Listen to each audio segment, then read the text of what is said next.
Good morning students. आइए आज हम आपके साथ चर्चा करने चल रहे हैं कक्षा 12वीं के तीसरे अध्याय का एक महत्वपूर्ण प्रश्न कोलरास नियम और उसके अनुप्रयोगों में पहला अनुप्रयोग जिसे कहते हैं दुर्बल विद्युत अपघट्यों की सीमांत मोलर चालकता ज्ञात करना। और दुर्बल विद्युत अपघट्यों की सीमांत मोलर चालकता ज्ञात करना यह एक पहला अनुप्रयोग है, प्रमुख अनुप्रयोग है कोलरास नियम का। कारण यह कि दुर्बल विद्युत अपघट्यों का अनंत तनुता पर भी पूर्णतः आयनन नहीं होता और यही कारण है कि इनकी अनंत तनुता पर मोलर चालकता का निर्धारण प्रायोगिक विधि से नहीं किया जा सकता। किंतु कोलरास नियम का प्रयोग करके, कोलरास नियम के अनुप्रयोग से इनके सम आयन वाले तीन प्रबल विद्युत अपघट्यों की अनंत तनुता पर मोलर चालकताओं के मान के आधार पर दुर्बल विद्युत अपघट्यों की भी मोलर चालकता निर्धारित की जा सकती है। आइए देखें एक दुर्बल विद्युत अपघट्य एसिटिक अम्ल। पहला एग्जाम्पल है दुर्बल एसिटिक अम्ल CH3COOH लिखा जाता है कि लैम्डा इन्फिनिटी m ज्ञात करना। जैसा हम जानते हैं कि एसिटिक अम्ल का आयनन होता है, किस प्रकार आयनित होगा एसिटिक अम्ल? CH3COOH आयनित होगा तो बनाएगा CH3COO नेगेटिव और H पॉजिटिव।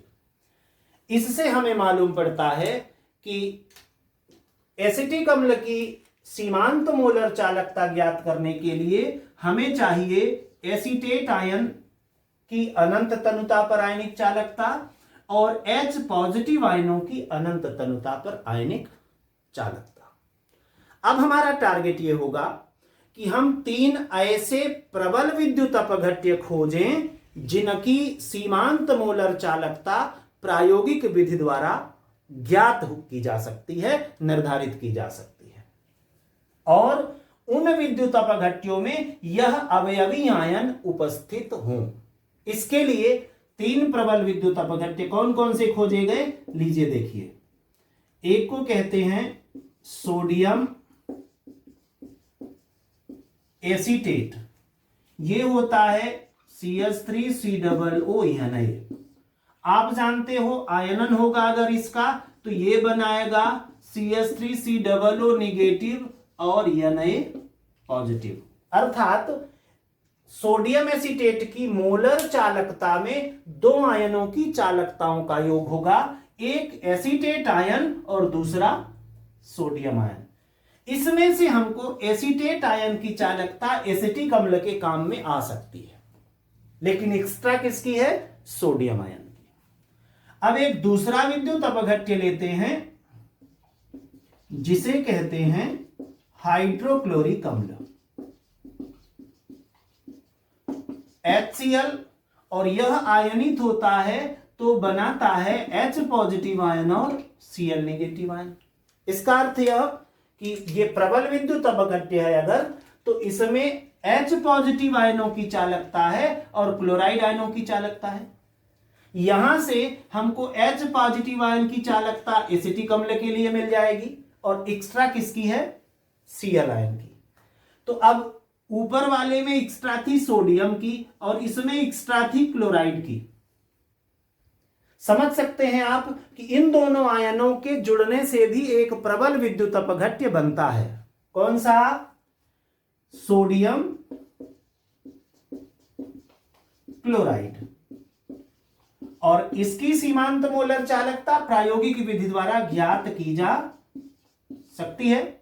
जैसा आप देख रहे हो कि आयनित होकर बनाता है Na पॉजिटिव और Cl नेगेटिव, अर्थात NaCl वाली चालकता में सोडियम आयनों की आयनिक चालकता और क्लोराइड आयनों की आयनिक चालकता जुड़ी हुई है। अब इन तीन प्रबल विद्युत अपघट्यों के कॉम्बिनेशन से हमको एसिटिक अम्ल की चालकता ज्ञात करनी है। अगर इसको हम समीकरण 1 मान लें, कैसे व्यंजक व्युत्पन्न करते हैं ये देखना था। इन तीनों प्रबल विद्युत अपघट्यों के लिए आप जानते हैं कोलरास नियम कैसे लिखा जा सकता है। तो कोलरास नियम अगर इनके लिए लिखेंगे हम तो ये होगा lambda infinity m CH3COONA is equal to lambda infinity CH3COO negative और लेमडा इनफिनिटी Na पॉजिटिव, इतना बराबर ये। इसी प्रकार दूसरे के लिए लिखा जाएगा lambda infinity m of HCl is equal to lambda infinity H positive plus lambda infinity Cl negative, इन दोनों का योग बराबर इतना। और lambda infinity m NaCl is equal to lambda infinity Na positive plus lambda infinity Cl negative, इन दोनों का योग बराबर इतना होता है। ये हमें ध्यान में रखना पड़ेगा। अब आइए हम लेते हैं समीकरण 1। समीकरण 1 के दाहिने पक्ष में लेमडा इनफिनिटी Na पॉजिटिव और लेमडा इनफिनिटी Cl नेगेटिव, दोनों को जोड़ने और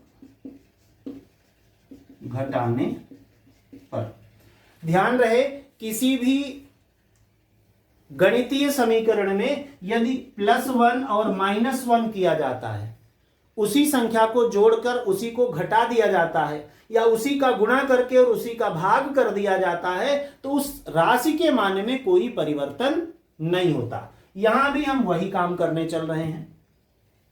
हमारे पास व्यंजक था lambda infinity m of CH3COOH is equal to lambda infinity CH3COO negative और plus lambda infinity H positive.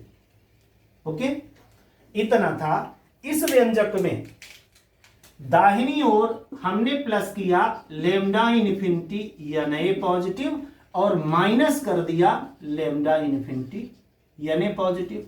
दोनों प्लस माइनस कैंसिल हो गए, राशि हमारी यही बची रहेगी। ठीक इसी प्रकार इसमें प्लस कर दिया लेमडा इनफिनिटी Cl नेगेटिव और माइनस कर दिया लेमडा इनफिनिटी Cl नेगेटिव। ये दोनों प्लस माइनस कैंसिल, राशि हमारी यही रहेगी। लेकिन अब हम इस समीकरण को पुनर्व्यवस्थित करेंगे और जब इसको रीअरेंज करते हैं तो देखिए क्या मिलता है हमको। Lambda infinity m of CH3COOH is equal to lambda infinity CH3COO negative, यहां हमारे पास था, इतने को हम इसके साथ लिख लेते हैं, ये वाला पहले ले आए तो प्लस आ गया लेमडा इनफिनिटी Na पॉजिटिव, ये इतना एक हिस्सा हो गया। अब दोबारा हमारे पास यहां बचा हुआ है plus lambda infinity H positive और इस लेमडा इनफिनिटी H पॉजिटिव के साथ ये प्लस वाला Cl लेकर आते हैं, इनका कॉम्बिनेशन अलग बना दिया। चिन्ह में कोई परिवर्तन नहीं करेंगे, जैसा है वैसा लिखेंगे। ये प्लस के साथ लेमडा इनफिनिटी H पॉजिटिव था और प्लस में ये लिखा हुआ है लेमडा इनफिनिटी Cl नेगेटिव, ये हमारा सेकंड कॉम्बिनेशन हो गया। और अब हमारे पास तीसरी राशि बचती है, माइनस में Na बच रहा है और माइनस में Cl, इन दोनों को एक साथ कंबाइन करके लिखिए तो माइनस यहां हमने कॉमन ले लिया और इसको लिखा lambda infinity Na positive plus lambda infinity Cl negative. अब आप देख रहे हो कि यदि इस व्यंजक में इस चीज को मैच करते हैं तो वो बराबर है lambda infinity m sodium acetate. H positive और Cl निगेटिव की वैल्यू यहां है, वो बराबर है लैम्डा इन्फिनिटियम HCl, और Na पॉजिटिव और Cl निगेटिव की वैल्यू बराबर है लैम्डा इन्फिनिटी NaCl। तो हम इस व्यंजक में पुनः से क्या लिख सकते हैं, इन तीनों समीकरणों को आधार मानकर, इसे समीकरण 2, इसे समीकरण 3 और इसे समीकरण 4 माना। समीकरण 2, 3 और 4 से या 4 के अनुसार ऐसा कर लो, ठीक है। तो 4 के अनुसार इनके जो मान है वो लिख दिए गए, तब हमको व्यंजक मिल जाएगा फिर से lambda infinity m of CH3COOH is equal to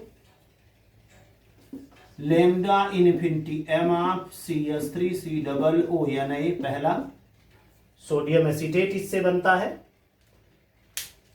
और दूसरा है प्लस में लैम्डा इन्फिनिटी HCl, इन दोनों से बनता है, और माइनस में lambda infinity m of the NaCl। और इस सूत्र की सहायता से दुर्बल एसिटिक अम्ल की चालकता ज्ञात की जा सकती है। इसके न्यूमेरिकल सवाल आपके पाठ्यक्रम में हैं, पुस्तक में दिए हुए हैं, और अब अपने को कुछ नहीं करना है, केवल एक काम होगा, सोडियम एसीटेट की, HCl की और NaCl की तीनों की चालकताएं दी होंगी, जिसमें से आपको सोडियम एसीटेट और HCl की चालकताओं को जोड़ना है और NaCl को घटाना है। कई बार सवाल में HCl पहले दिया है, फिर NaCl दिया है और फिर सोडियम एसीटेट दिया है। हमारे विद्यार्थी अक्सर क्रम पढ़कर चले जाते हैं, रट कर चले जाते हैं कि पहले दूसरे दोनों को जोड़ना है और तीसरे को घटाना है। इस कारण जब इनका क्रम बदल जाएगा सवाल में तो हमारा सॉल्व किया हुआ तरीका गलत हो जाएगा। इसीलिए आवश्यकता है कि आप सूत्र के अनुसार माने रखिए, सोडियम एसीटेट और HCl की जोड़ दीजिए, NaCl की घटा दीजिए, एसिटिक अम्ल की चालकता मिल जाएगी।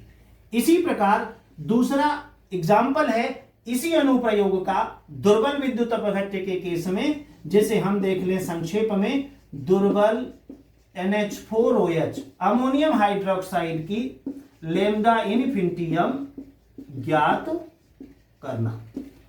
NH4OH भी एक दुर्बल विद्युत अपघट्य है। यह पूर्णतः आयनित नहीं होता, अनंत तनुता पर भी इसका पूर्णतः वियोजन नहीं होता, इसलिए इसकी चालकता का प्रायोगिक निर्धारण नहीं किया जा सकता। चालकता सेल मापन द्वारा इसकी लैम्डा इन्फिनिटियम का मान ज्ञात नहीं किया जा सकता, किंतु कोलरास नियम के अनुप्रयोग से इसकी भी सीमांत मोलर चालकता आसानी से ज्ञात की जा सकती है। इसके लिए 3 प्रबल विद्युत अपघट्य सम आयन वाले चुनना पड़ता है। और 3 प्रबल विद्युत अपघट्य कौन कौन, तो देखिए, दुर्बल NH4OH की लैम्डा इन्फिनिटी m का मान 3 प्रबल विद्युत अपघट्यों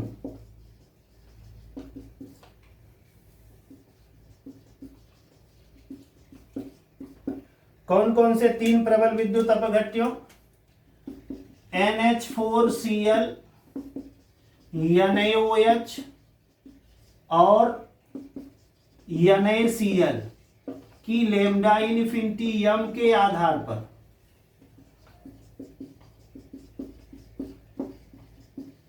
निम्न सूत्र द्वारा ज्ञात कर सकते हैं। जैसा एसिटिक अम्ल के लिए हमने फार्मूला डेराइव किया है, उसी प्रकार यह भी टोटल डेरिवेशन किया जा सकता है। मैं थोड़ा संक्षेप कर रहा हूं। इन 3 विद्युत अपघट्यों में NH4Cl से हमको NH4 पॉजिटिव आयन की मिल जाएगी, Cl एक्स्ट्रा है।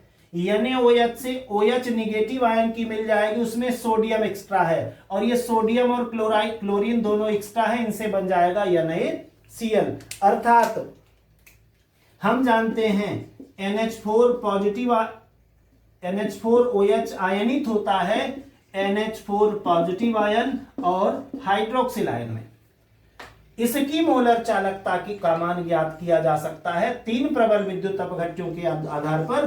तब लिखा जाएगा final formula lambda m NH4OH is equal to lambda infinity m of the NH4Cl plus lambda infinity m of the NaOH minus lambda infinity m of NaCl। इन 3 प्रबल विद्युत अपघट्यों में से 2 विद्युत अपघट्य अमोनियम क्लोराइड और NaOH, इनकी चालकता सवाल में दी रहती है। इन दोनों को जोड़ दीजिए और तीसरे वाले NaCl की घटा दीजिए, तो इससे आप NH4OH की लैम्डा इन्फिनिटीयम ज्ञात कर सकते हैं। और ये अगला आप सबके लिए होमवर्क है। एसिटिक अम्ल की चालकता से संबंधित 3 सवाल आपके पुस्तक में दिए हुए हैं और NH4OH से संबंधित 2 क्वेश्चन दिए हुए हैं। इन 5 सवालों को आप सॉल्व करेंगे। कोई कठिनाई होती है तो मुझसे पुनः संपर्क कर सकते हैं या अगले लेक्चर में हमारे साथ समझ सकते हैं। उन आंकिक सवालों को हमारे साथ बने रहने के लिए आप सभी का धन्यवाद।